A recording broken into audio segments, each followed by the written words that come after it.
Hey, welcome to the Bryce Eddy Show. So today my guest is Kyle Shideler, and Kyle is part of the Center for Security Policy. I'm a big fan of the organization. They are identifying the existential threats that face America, and we have one right now. And it's these people funding these riots and all of the stuff that's going on in LA. So we're going to get deep on that. Kyle, welcome to the show. How are you, my friend? Thanks for having me back, Bryce. It's a pleasure.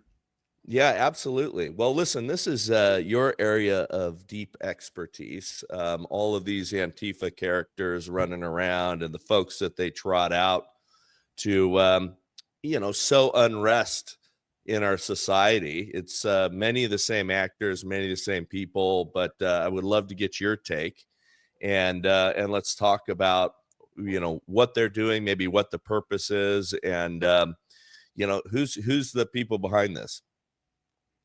Sure. Well, the word I'm sort of utilizing and trying to get people to work with is ecosystem. And understanding that these protests and these riots develop out of a left-wing militant ecosystem. There's a lot that goes into putting on something like this, and it requires a lot of different moving parts. And those parts are decentralized networks of individuals that are operating in some cases autonomously, in some cases hierarchically, but they're all interacting, they're all doing their part for the movement. So you've got your anarchists, your autonomous Marxists, these are your Antifa guys. These are the guys that are crowdsourcing money to buy gas masks and Molotov cocktails, and they're deploying to the streets in the black garb and they're clashing with police. That's their role. Then you've got your groups like the Party for Socialism and Liberation, the Revolutionary Communist Party. These are your large Marxist mass movement organizations, and their responsibility is to put people in the streets, large numbers of people coordinated into the streets. That's why you go to these protests and you see they're all holding up the same sign. It all has the same name on it. Usually it's Party for Socialism and Liberation. That's because they've provided the signs and they provided the bodies, and that's their role. And you've got groups like the SEIU, which was a major player in this Los Angeles situation. They are a fairly, they are the well-established labor union, but they have some very radical elements. And one of their primary roles is they provide a home for these protest organizers, these direct action organizers. They give them a place to live, to draw a salary, to get paid on a regular basis. They provide a lot of the training and the organizing capability for the long term. And so they have their own role. And then you have the community organizations that often pass funds through that come down from the big progressive foundations. So if you think about it as an ecosystem with all of these groups interacting and swimming in the same aquarium, even though in some cases they may not like each other all that much, and they may spend a lot of time yelling at each other on social media, but they all have to coexist in order to pull off these events, and they all have their own role to play. And the way the left manages this is through what they call diversity of tactics. So the people who throw the large protests, they issue the requests to have people come out, they know that the anarchists are going to come out and they're going to burn things and they're going to hit cops. Now, they'll claim that they didn't ask them to do that, and that's true, they didn't. But they know they're coming, and they don't denounce it. And in the same way, the anarchists know that they need these other organizations to put together the large crowds for them to hide in and among. Because if they don't have those crowds to hide in, it's very easy for the cops to arrest them. So all of these groups play together in this space in order to achieve these objectives. But there's no one spider in the middle of the web running everything, pulling every string. Right, which is what we observed, and a couple of years ago during COVID, you saw the same kind of thing, of course, albeit for a different mission or different purpose on paper. It's all the same thing. Let's create chaos and benefit from it. So I did want to also note, because like Data Republican has been out analyzing this as well, and she's been pulling a lot of the information and filings. They're also using a ton of government grants to do this, which is unsettling to me, because it's taxpayer money that's creating the chaos and unrest in our streets too. How much of that have you seen? Yeah, I mean that's a lot of these organizations are parasitic, and they have, in some cases, especially when you're talking about some of the larger, more established groups, ties to the establishment Democratic Party. So often there's sort of a self-licking ice cream cone where you know the party, the Democrats, will move money from the federal government to these various organizations, these community organizations, essentially in order to pay for them to do what they do. Uh, I think people get a mistaken impression when they say, "Oh, this organization received $2 million for this riot." Well, no, they didn't receive $2 million for a riot. They they are funded to exist, to do what Right. they do. The left uses money to build organizations, and they use money to essentially, if you will, feed their army. So they're not being paid for one riot. They're being paid for the other 364 days of the year, so that when the time comes, that asset is available. And Right. if you think about it in that context, the size of the money that moves, all of that starts to make a lot more sense. You realize they are paying for an asset. They are essentially, they have a protest lawyer on retainer, sometimes literally, but speaking figuratively in this case, so that when they want to play that card, they can. Yeah, or bail people out for the next time, little things like that we've noticed happening.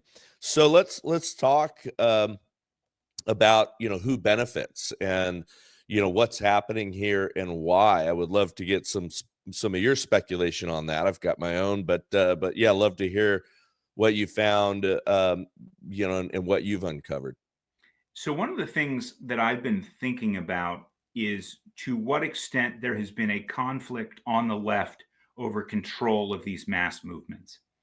If you go back to the campus protests, the pro Hamas, pro terrorism protests that really have been rocking the country since the October 7th attack by Hamas on Israel, a lot of that in the United States was being organized, was being foreign funded, and it was being aimed not really at Donald Trump, but it was being aimed at the left. It was being aimed at, in some cases, Joe Biden and Kamala Harris. You'll recall that there was relatively little action at the Republican National Convention, but they tried to make a big splash at the Democrat National Convention.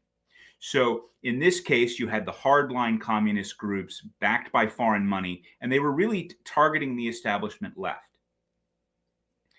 And in my view, what we are seeing now is an attempt to shift that away from the establishment left and back on to the target that the left would prefer it to be on, which is, of course, Donald Trump, and how Donald Trump is a fascist. That so and we saw that happen very, very quickly. The SEIU president gets arrested. Democrats in Congress start coming out. Maxine Waters rolls in to get on camera.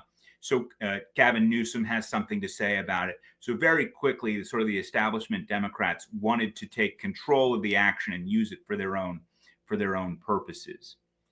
But I think there are some elements in this mass movement, some of them foreign backed, that don't want to relinquish control.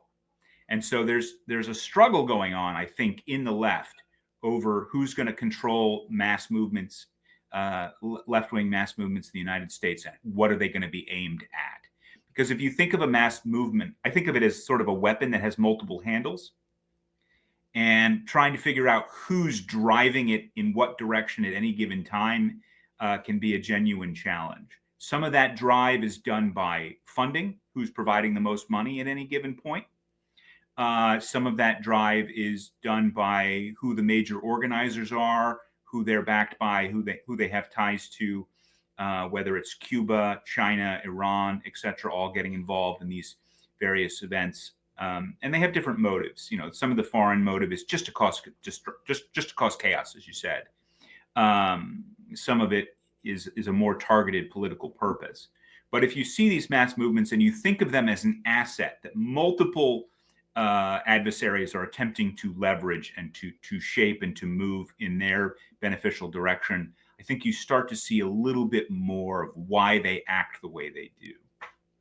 Yeah, I mean, in my opinion, the left, they are agents of chaos, right?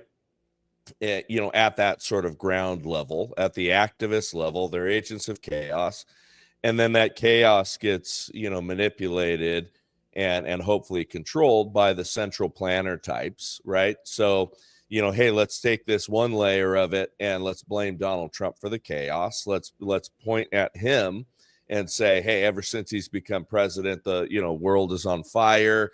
That's who this guy is. Look at these thugs from ICE that are attempting to deport people, so they can have that narrative. They then, it's the Rahm Emanuel stuff where, never let a crisis go to waste. So you've got people that if we're divided, that and there is chaos to be sowed, then they can start to manipulate things. And they've got, multiple factions of people with multiple aims in, okay, how do we seize this, who generally agree that it's good for them. And that's why I think people have trouble is they can be a little bit ethereal, or multiple organizations and multiple people with similar aims, which is let's centralize control, among ourselves.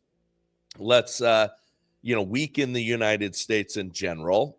And hey, we've got a party. And I think that's why it's confusing for some people. Listen, I'm a Christian kid. I think that there's this enemy that orchestrates a lot of this stuff to his benefit, right? Which is why when all of these bedfellows are able to row in the same direction so easy, it makes sense that there's a great enemy that we look at. I think it fits, but their aims are just evil aims, and they always seem to line up. How do they all row in the same direction where we've got so much infighting that always seems to happen on the side of the conservatives? Yeah, I mean, I have been saying for a while now, it's not black magic, it's just hard work. And they spend a lot of time and effort and money on this. And conservatives, I mean, don't. And they can think of themselves as being, well, we're independent thinkers, and that's why it's like, well, yeah, but also, like, I mean, how many independent thinkers do you want on your football team? Right. Or do you want on your soccer team? I mean, maybe every once, not everybody gets to be the star, right? Yeah. And the left understands that very well. They understand that they need guys who are bruisers who can get them the 5 yards, and they need strategists. And not everybody gets to be a pundit. And the left understands that very well, and they pay for everything. So if you're just, if you're in New York somewhere and you're just organizing renters against their landlords, they'll find a place for you, and they'll pay. They'll get paid to do that, and they understand that. And you and I have talked before about moving the Overton window and how chaos is used to move that Overton window so that the political discussion widens in the direction that they want it to go. Now, they have debates internally over how far they want that Overton window to move, but they all know that they want to move it. Right. And so they're much more tolerant of people who come out with a more, I don't like the term, but extremist position, knowing that that's going to help them move that Overton window. And they're just much more comfortable in that movement space versus conservatives who just don't. I mean, and I understand that because that's not how I want to do politics in this country. But that is where the left is operating, and they have operated this way for decades, if not 100 years. The concept of political organizing among the left goes all the way back. And so they have talents in this space that the right has just not understood, and has not been willing to accept that, unfortunately, in this case, if they want to compete in this world, they're going to have to address. Yeah, I think part of it is just our wiring, our philosophical wiring is different. We're independent people running businesses, thinking along those lines. We're not collectivists. We're not, trying to create these big movements. That's not how we look at things. We are a bunch of chiefs running around trying to do good work. I liked your analogy to sports. Yeah, there's so many of us that just want to be in charge, want to be the quarterback, whatever, and they yeah, they'll collectively get together, and they'll manipulate the people who feel that they're oppressed for their own aims, and kind of create this unrest and this opportunity for those aims. Yeah, and they have have sort of shared a shared doctrine in ways that facilitates this. And we often say at the Center for Security Policy, if you have a shared doctrine, you don't need a conspiracy, because you understand the world the same way, and everybody knows what their role is, and they just go out and they do it. And that makes things often look like magic. It looks like there's a secret hand behind things, but it, in fact, is just a large number of people who are very dedicated to what they're trying to do. Now, unfortunately, what they are trying to do in many cases is totalitarianism. Yeah. Whether it's of the Marxist or Islamist stripe or what have you. But so we have this challenge that we face, and they take advantage of violence in the streets, as we've seen. I have a hard time believing, for example, that Governor Newsom didn't have that lawsuit against Trump ready to go. That they hadn't calculated that this was what Trump would do in response, and that therefore that they were going to go to court. And that may in fact have been the whole point. Let's get this lawsuit in a court that we think will be friendly, so that makes California a really popular place to do this. If you're going to make this national effort, a good place to kick it off is in Los Angeles, where you have essentially a Cuban asset, Karen Bass, as mayor. Karen Bass, a member of the Vincent Ramos Brigades and senior organizer for the Cuban intelligence-linked Vincent Ramos Brigades back in California in the 1970s, and she's maintained a close relationship with the Castro regime ever since. If you're going to do this kind of activity, Los Angeles is a pretty good place to do it. I have a hard time believing that some of these things didn't factor in when they were making their decisions about where and when this was going to kick off. Yeah, no, I'm sure that's the case. California is the spot for it. It's been the hot spot for a lot of these kind of things. And yeah, I mean, she's a communist and doesn't even hide it. She wears that quite proudly. I mean, the fact that they were able to get her elected shows you how corrupted California politics and especially LA politics are. Rick Caruso running would have been a terrific mayor for LA and would have cleaned up a lot of these problems. But it shows you that that's not what I'm not going to say the people, because I don't believe it's really the people deciding these things exactly. But this is what they wanted. I think they think in terms of many years in a way that we do not, or do not effectively enough. And so they've got all the pieces in place by the time you get to the opportunities like this. Yeah, and people might not remember, but I mean, they almost gave Karen Bass the LA mayorship as a thank you for playing when she was being considered for Joe Biden's running mate. So we almost had a situation where a person linked to Cuban intelligence was the vice president of the United States. And then they decided, that came out in the press, and they're like, oh, this might be, a bridge too far. And, here you go, Karen, why don't you be mayor of LA for a while? And that'll be fun. So, it's interesting you say that. And you also made the point about where the people are. And I think if there's anything that's going to impact this situation and make it different from 2020, it is the fact that I think that there's a good possibility that they have misjudged where the people are.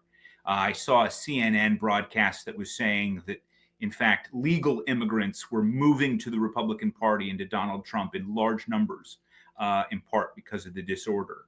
And that's one of the things I think that they're not counting on. And we've seen this in history, right? They misjudged where the American people are. They did this in the 1970s with the New Left revolution that they're now implementing again. But they misjudged that, and they ended up with Richard Nixon. So I think in a lot of ways, it's the American people and where the American people are at and what the American people are willing to put up with that will be the deciding factor. Yeah, I agree wholeheartedly. They misjudged who we are, and they overplayed their hand, because we're getting a lot of those same reports from legal immigrants are just, they're not down with the broken system. The vast majority of the American people, when asked the right questions, do not support an open borders type illegal immigration. They're not supporting what's happening in Europe, and they're not supporting us losing our American identity. And that's become clear, and I think that's a lot of why you've seen that movement with minority groups moving in big swatches to Donald Trump's side and to the conservative or Republican side. And that's going to continue, I believe, because nobody wanted in 2020, nobody wanted the riots. People didn't like that going on in their neighborhoods. They didn't like that happening in their city. They didn't like the restaurants being shut down and the buildings being boarded up. They didn't like that. So, I think the folks that are perpetrating it to their advantage need these things to pop off really quick, exist for a while, and then they and then it goes away. They take advantage of it. They get some things in place that they want in place. They wreck Donald Trump a little bit. They get him down in the polls, and then something else they find to do the same thing with.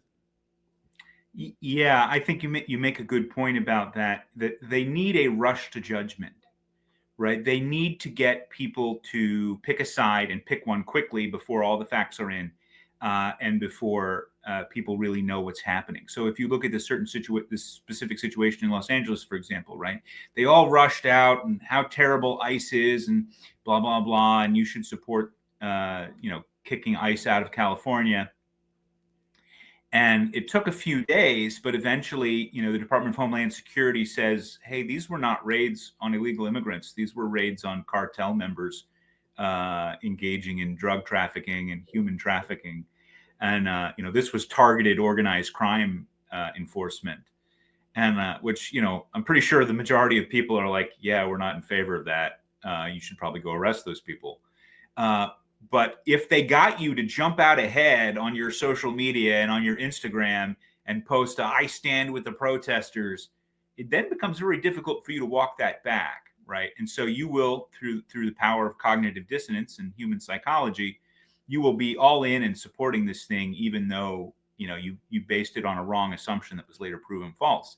And we know that that's just sort of the way people work mentally. And so they take advantage of that to try to get you to rush to judgment, try to get you to make a decision before all the facts are in. And then you're on their side, so to speak. So I think you're right when you say, they need that sharp action that shocks people, that gets people on their side. And then they need people to stop paying as much attention. Yeah, exactly. They want that quick narrative that ICE is raiding grandmas that have been here for 15 years and sending them back and separating them from their grandchildren. And if they can get that narrative going, then Donald Trump is a totalitarian regime, and and they've got that, and they win momentarily. But yeah, I think you're exactly right. They need that versus the truth of who they're targeting. The absurdity of Bass and Newsom and all that stuff playing into that narrative. I mean, again, we know that he's been perpetually running for president. Karen Bass is just their own useful idiot. But for them to be doubling down on that narrative themselves just shows what snakes in the grass they are. Well, I thought it was really interesting where after a few days, both Bass and Newsom were starting to make the argument like, well, now let's not burn things. And if you're rioting, like the police will arrest you. It's like, oh, well, thanks, guys. Now that Donald Trump has said he needs to come in and protect federal law enforcement with National Guards, you're all Mr. Law and Order, and you're trying to blame the initiation of this event on something Donald Trump only did because you initiated this event to confuse the timeline.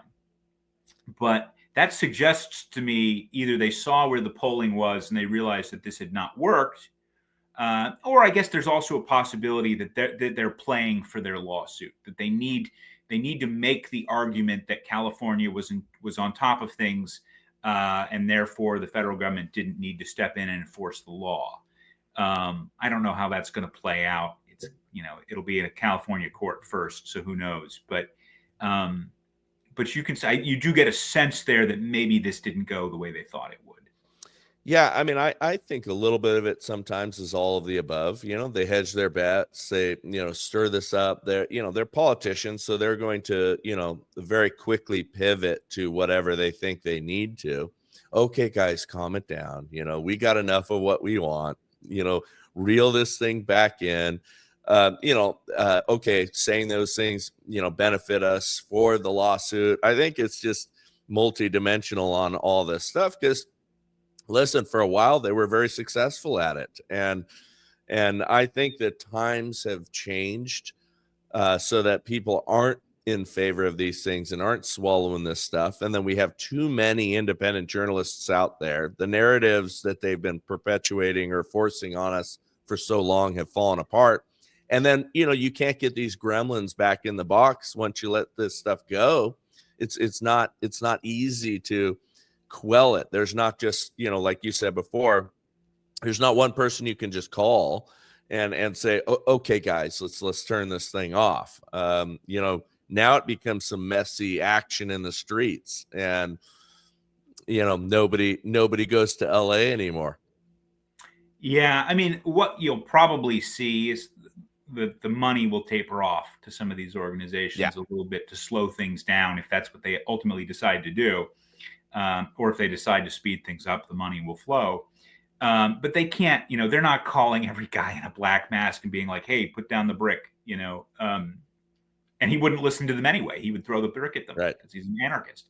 I thought it was really funny that, I don't know if you saw this, Nancy Pelosi came out and was saying, like, these are mostly peaceful protests and the people who are responsible for these bad actions are the anarchists. She said that very explicitly several times, the anarchists who are in these and I was like, you mean the very Antifa anarchists that in 2020 you told us did not exist, and that you called federal law enforcement Gestapo over because they were arresting these various black clad anarchists? So they're flexible on on what they're willing to tolerate, and that's, of course, as I said earlier, diversity of tactics. It's part of the purpose of these anarchists is to take the fall when things don't work out. Yeah, how about the fact that, they were all for masks until ICE started wearing them to keep from being doxxed themselves. And now, we've got our politicians calling for rules and statute against that. I think that they'll fail in that, but that blows me out. I mean, I know some of these folks in ICE and these other federal organizations, and yeah, they're being attacked in their homes, and they're being doxxed and hassled for doing their job, which in this case is routing out illegal cartel criminals and others that are perpetuating great crime while also being here illegal. Yeah, and the Center for Security Policy at the state level has worked with lawmakers to promote legislation which would prohibit the malicious doxing of police officers. Now this wouldn't, it's not a First Amendment situation. It's not, publishing the address of elected officials so that you can send them letters, right? This is like you're deliberately, maliciously doxing police officers so that someone comes and tries to kill them. Right. But we've had a great deal of success in a number of states getting that passed, and I think this current situation is with the very aggressive doxing of ICE is going to hopefully facilitate some more of that effort as states realize that they need to step up and protect their police officers. There are ways to identify police officers, if you need to make a legal case or internal affairs. They've got badge numbers. There are ways to do it where you don't, lose accountability while still not exposing a police officer and his family and his children to risk. Yeah, that's right. Well, hey, last thing I'd love for you to weigh in on is, do you have any thoughts or opinions on the, Musk versus Trump thing that we saw a week or so ago? Absolutely none. That's not a national security issue. I don't comment on it. I didn't think I could squeeze you for that one. They're both grown men. I'm sure they'll figure it out. Yeah, no, and I think they will, and I hope they will. But yeah, I was wondering if you'd give me some thoughts on that. But hey, any last word before we go? How do we follow you? How do we follow your work? Sure. So you can check out everything that the Center for Security Policy does at centerforsecuritypolicy.org. I'm also on Twitter at Shideler, my last name, Shideler K, and I'll post a lot of my thoughts and my pieces and stuff there. So I'd encourage people checking that out. Well, hey, thank you, sir, for all the work you do. I appreciate it. I appreciate the center, and keep it up. To God be the glory, and we are out. Hey, thank you for watching or listening to this show. If you are someone who listens to us on the podcast apps, please go to our Rumble channel. Even if you're not going to watch us there, we'd appreciate you hitting subscribe. We want to boost those numbers up and make sure that that channel continues to grow. But again, thank you so much for listening to us.